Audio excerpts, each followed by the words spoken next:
5, 4, 3, 2, 1, 0. Ignition. Liftoff of L-87. Go Falcon, go, go.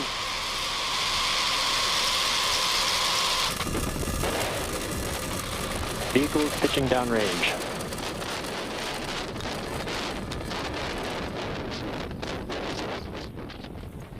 Nominal first stage chamber pressures.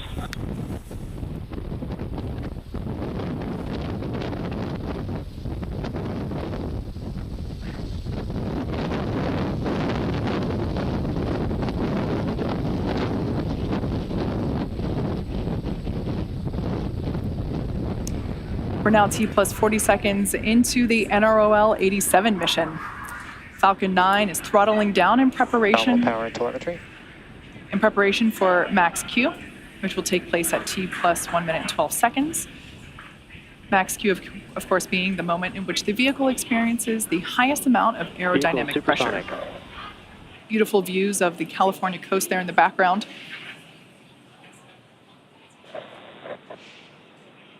Max Q.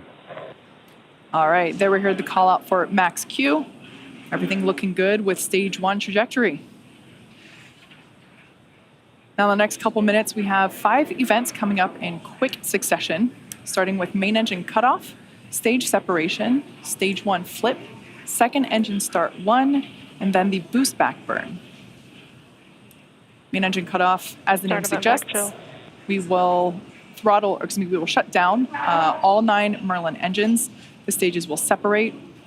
The first stage will actually flip over and conduct a boost back burn, and that's what we have to do in order to fly the booster back towards land.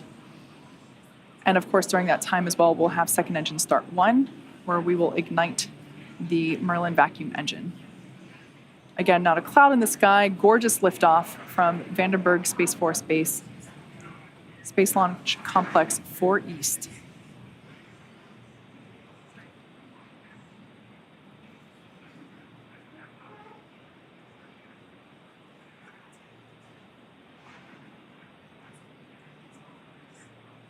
First stage engine cutoff. Stage separation confirmed.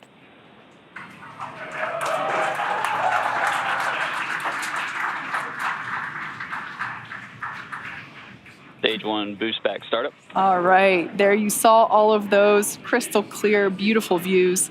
That first stage now is performing the boost back burn. Separation. And there we heard the call out that fairing separation has been confirmed. Unfortunately, we're unable to broadcast that at the request of our customer, but we were able to confirm the deployment of that. We're now 3 minutes into launch, and the next milestones coming up include the conclusion of the boost back burn, which we see right there on your screen, and that will finish at T plus 3 minutes and 15 seconds.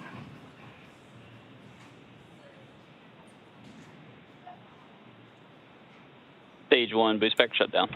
All right, there we heard call out that the boost back burn has completed. Our first stage will be attempting a land landing in just a few moments. One of the nice things about land landings is that we're not subject to ocean weather, and it's pretty convenient to land the first stage basically right next to where it lifted off from. However, our ability to execute a land landing really is dependent upon the customer's needs. Their mission trajectory and performance needed by the satellite is what determines if we can return to land.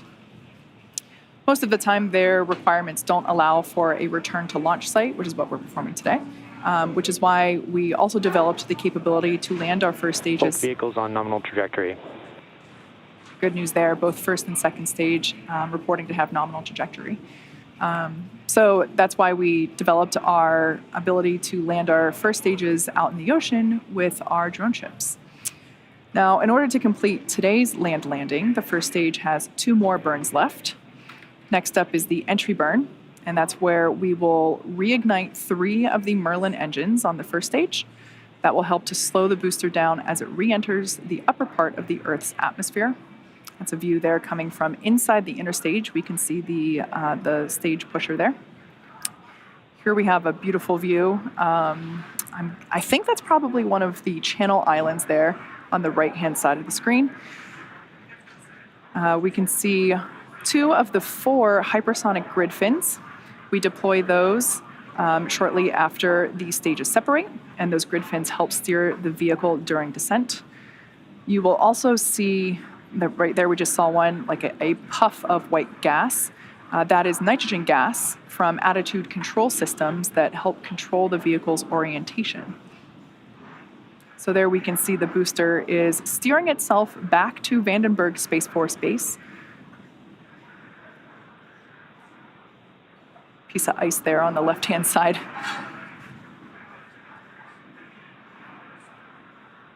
Absolutely stunning views today, both of liftoff and our landing attempt. As I mentioned before, Vandenberg typically has quite a bit of fog, so it's more common to hear a launch than see one from Vandenberg. So for those that were able to catch it, I'm sure it was a stunning sight.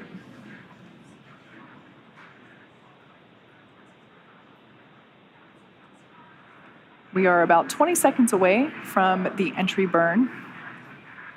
Again, this burn is the second of 3 burns that we will be performing today. And this burn is designed to slow the vehicle down significantly. Both vehicles are on a nominal trajectory.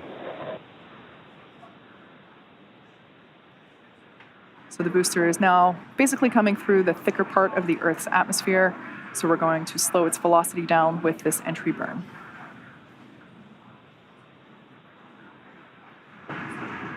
Stage 1, entry burn, startup. There we can see that entry burn has begun, and this will last for another few seconds.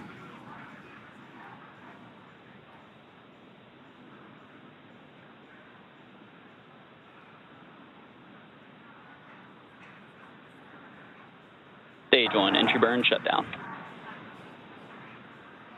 And we can see that entry burn has concluded. The vehicle continues to steer itself for a precise landing back at landing zone 4 at Vandenberg Space Force Base. The next burn we have is the landing burn. During the first stage landing burn, a single Merlin engine, the center engine, will relight and slow the vehicle down. Stage 1 FTS is saved. If you look closely, you should be able to not only see our landing zone, but our launch site as well. Stage Again, 2 FTS has saved. the landing zone is pretty close to our launch pad. Shortly before the vehicle touches down. Stage 1, landing burn, startup. All right, we can see the landing burn has begun.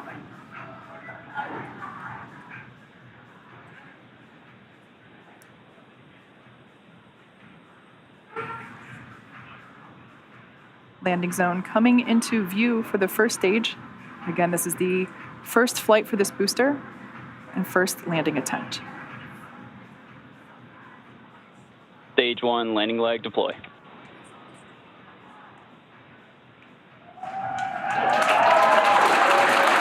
And as you can see, a picture-perfect landing of this first stage booster, its first flight and first landing.